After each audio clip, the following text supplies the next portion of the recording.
Hi everyone, welcome back to Kavitha Sugar and Spice. അങ്ങനെ നിങ്ങൾ നേരത്തെ വീഡിയോയിൽ കണ്ടിട്ടുണ്ടാവും ഞങ്ങൾ സ്ട്രോബെറി പിക്കിങ്ങിനൊക്കെ പോയി കുറേ സ്ട്രോബെറി ഒക്കെ കൊണ്ടുവന്നിട്ടുണ്ട്. അപ്പോൾ ഇനിയിപ്പോൾ അത് മുഴുവൻ കഴിച്ച് തീർക്കാൻ പറ്റില്ല. അപ്പോൾ അതുകൊണ്ട് അതിനെ കൊണ്ട് മറ്റെന്തെങ്കിലും ഉണ്ടാക്കണം. പിന്നെ ആദ്യം ഞാൻ ചെയ്യാൻ പോണത് കിട്ടിയ ഉടനെ ഫ്രഷ് ആയിട്ട് തന്നെ അതിനെ കുറച്ച് ജാം ഉണ്ടാക്കാൻ പോവാണ്. അപ്പോൾ നമ്മുടെ സ്ട്രോബെറി ജാം എങ്ങനെയാണ് ഉണ്ടാക്കേണ്ടത്?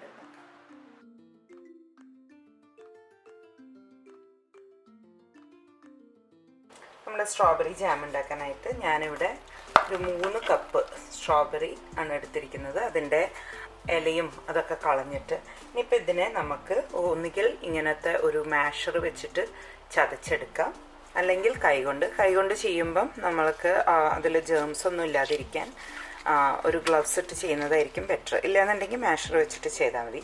നമ്മൾ മിക്സിയിലാക്കുമ്പം അത് വല്ലാതെ അരഞ്ഞ് പൊടിഞ്ഞു പോവും. അപ്പം ഇനിയിപ്പം വേറെ വഴിയില്ലാന്നുണ്ടെങ്കിൽ മിക്സിയിൽ പൾസിലൊക്കെ ഇട്ടിട്ട് ഒന്ന് ഒന്ന് മാഷ് ചെയ്തെടുക്കുക, അത്ര അരച്ച് പേസ്റ്റ് ആക്കരുത്. ഇതിപ്പോൾ ഞാൻ കൈകൊണ്ട് ചെയ്യണമെന്ന് വെച്ചാൽ ഇത് ഓൾറെഡി നല്ല കണ്ടില്ലേ സോഫ്റ്റാണ്. ഒന്നൊരു ഞെക്കുമ്പോഴേക്കും അതിങ്ങനെ നല്ലോണം പൊടിഞ്ഞ് വരുന്നുണ്ട്. അപ്പം അത് കാരണം അപ്പം ഞാനിത് മുഴുവനൊന്ന് ആദ്യം മാഷ് ചെയ്ത് എടുക്കട്ടെ. ഇതിപ്പോൾ ഇതാ മുഴുവൻ നല്ലോണം മാഷായിട്ടുണ്ട്. അവിടെ കുറച്ച് കുഞ്ഞി കഷ്ണങ്ങളൊക്കെ ഉണ്ട്. അതൊക്കെ ശരിക്കും പറഞ്ഞാൽ നമ്മുടെ ജാമിലൊരു ടേസ്റ്റ് ആയിരിക്കും. അപ്പം ഇത് ജാം അല്ലെങ്കിൽ പ്രിസർവ് എന്ന് പറയുന്ന സാധനമാണ് നമ്മളിപ്പോൾ ഉണ്ടാക്കാൻ പോകുന്നത്. ജെല്ലി എന്ന് പറയുന്നത് ഡിഫറെൻ്റ് ആണ്. ജെല്ലി ആകുമ്പോൾ നമ്മളിതിൻ്റെ ജ്യൂസ് എടുത്തിട്ടാണ് അങ്ങനെ ചെയ്യുന്നതാണ് ജെല്ലി. അപ്പോൾ അതിലാകുമ്പോൾ ഇങ്ങനത്തെ ബിറ്റ്സും പീസസും ഒന്നും ഉണ്ടാവില്ല. അപ്പം നെക്സ്റ്റ് എന്ത് ചെയ്യേണ്ടത് വെച്ചാൽ 1 ടീസ്പൂൺ നാരങ്ങ നീരും, പിന്നെ ഇപ്പോൾ തൽക്കാലം ഒരു 1/4 കപ്പ് പഞ്ചസാരയാണ് ഇടുന്നത്. ഓരോ സ്ട്രോബെറിയുടെ പുളി ഓരോ പോലെ ആയിരിക്കും. അപ്പോൾ അതനുസരിച്ച് നോക്കിയിട്ട് വേണ്ടി വരും നമുക്ക് പഞ്ചസാര ആഡ് ചെയ്യാം. അപ്പോൾ നമ്മൾ ആദ്യം തന്നെ കുറേ ഇടണ്ട. ഇതിപ്പോൾ എൻ്റെ അടുത്തുള്ളത് കുറച്ച് പുളിയൻ സ്ട്രോബെറിയാണ്. അപ്പോൾ നോക്കിയിട്ട് ഇടാം.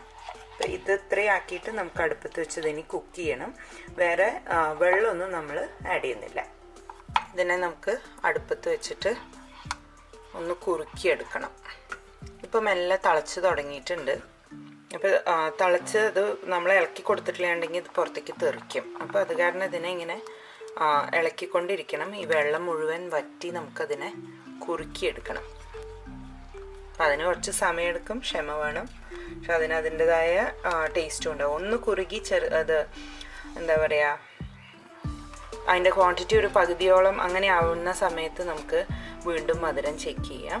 കാരണം കൂടുതലായി പോയാലും പിന്നെ അത് പിന്നൊന്നും ചെയ്യാൻ പറ്റില്ലല്ലോ. അപ്പോൾ ഇപ്പം ഇങ്ങനെ ഞാൻ കുറച്ച് നേരം ഇളക്കി കൊടുക്കട്ടെ. ഇതിപ്പോൾ തിളച്ച് കുറുക്കി പകുതി ആയിട്ടുണ്ട്. ഇപ്പം ഞാൻ മധുരം ചെക്ക് ചെയ്തപ്പം കുറച്ചും കൂടി വേണം. അപ്പോൾ ഞാൻ ഒരു 1/4 കപ്പും കൂടി ഇട്ടു. ഇനി അതും കൂടി ഇട്ടിട്ട് നമുക്കിതിനെ ഒന്നും കൂടി കുറുക്കിയെടുക്കാം. ഇപ്പം നമ്മുടെ ജാം ഒരുവിധം തിളച്ച് നല്ല കുറുകി റെഡി ആയിട്ടുണ്ട്. ഇത് നമുക്ക് കുറച്ച് നേരം തണിയാനായിട്ട് മാറ്റി വയ്ക്കാം. നമ്മുടെ ജാം ഒരുവിധം തണിഞ്ഞു. ഇപ്പോൾ ഇത് കട്ടയായിക്കൊണ്ടിരിക്കുകയാണ്. അപ്പോൾ ഇത് കൂടുതൽ കട്ടയാവുന്നതിൻ്റെ മുന്നേ ഒരുവിധം തണിഞ്ഞാൽ മതി കേട്ടോ. ആ സമയത്ത് നമുക്കിതൊരു ജാറിലേക്ക് മാറ്റാം. എന്തെന്ന് വെച്ചാൽ ഭയങ്കര കട്ടയായ പിന്നെ മാറ്റാൻ ബുദ്ധിമുട്ടാവും. അപ്പം അതിനായിട്ട് ഞാനിവിടെ ഒരു ജാർ എടുത്തിട്ടുണ്ട്. ഇത് നല്ല ചൂടുവെള്ളത്തിൽ നമ്മൾ കഴുകി ഉണക്കിയതാണ്. അപ്പം അത് നിർബന്ധമാണ്. ഇല്ലെങ്കിൽ ചിലപ്പോൾ നമ്മുടെ ജാം ഇട്ട് വെച്ച് കുറച്ച് ദിവസം കഴിയുമ്പോൾ ഒക്കെ പൂപ്പൊക്കെ വരും. അപ്പം അത് കാരണം നല്ലോണം ചൂടുവെള്ളത്തിൽ കഴുകി ഉണക്കിയ ഒരു ജാറ്, അതിലേക്ക് നമുക്ക് നമ്മുടെ ഈ ജാമിനെ ട്രാൻസ്ഫർ ചെയ്യാം. ഇതിപ്പോൾ ഞാനൊരു 8 ഔൺസിൻ്റെ ജാറാണ് എടുത്തിരിക്കുന്നത്. ഇതിൽ നമുക്ക് കുറച്ച് സ്പേസ് വിട്ടിട്ട് വേണം എപ്പോഴും ജാം ഇട്ടിട്ട് ഇങ്ങനെ ഏറ്റവും മുകൾ ഭാഗം വരെ എത്തിക്കരുത്. ഇതിപ്പോൾ അതിൽ കറക്റ്റാണ്. കുറച്ച് സ്പേസ് ഉണ്ട് ഇതിൽ. ആ ഒരു സ്പേസ് വിട്ടിട്ട് വേണം ഇതിനെ അടച്ചു വയ്ക്കാനായിട്ട്. നന്നായി തണിഞ്ഞതിന് ശേഷമേ നമ്മളത് ഫ്രിഡ്ജിലേക്കോ മറ്റോ മാറ്റാൻ പാടുള്ളൂ.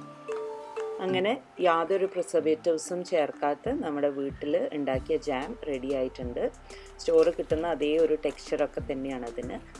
ഇത് നിങ്ങൾക്ക് ബേഗലിലോ ബ്രെഡിലോ അല്ലെങ്കിൽ ചപ്പാത്തിയിലോ എന്തിൽ വേണിച്ചാൽ തേച്ചിട്ട് റെഗുലർ ജാം കഴിക്കുന്ന പോലെ കഴിക്കാം. പിന്നെ ഒരു കാര്യം, ഇത് ഫ്രിഡ്ജിൽ സൂക്ഷിക്കണം, നമ്മൾ പ്രിസർവേറ്റീവ്സ് ഒന്നും ഇടാത്തത് കാരണം. എല്ലാവർക്കും ഈ വീഡിയോ ഹെൽപ്ഫുൾ ആയിരിക്കുമെന്ന് വിചാരിക്കുന്നു. Thank you for watching my video. Take care. By.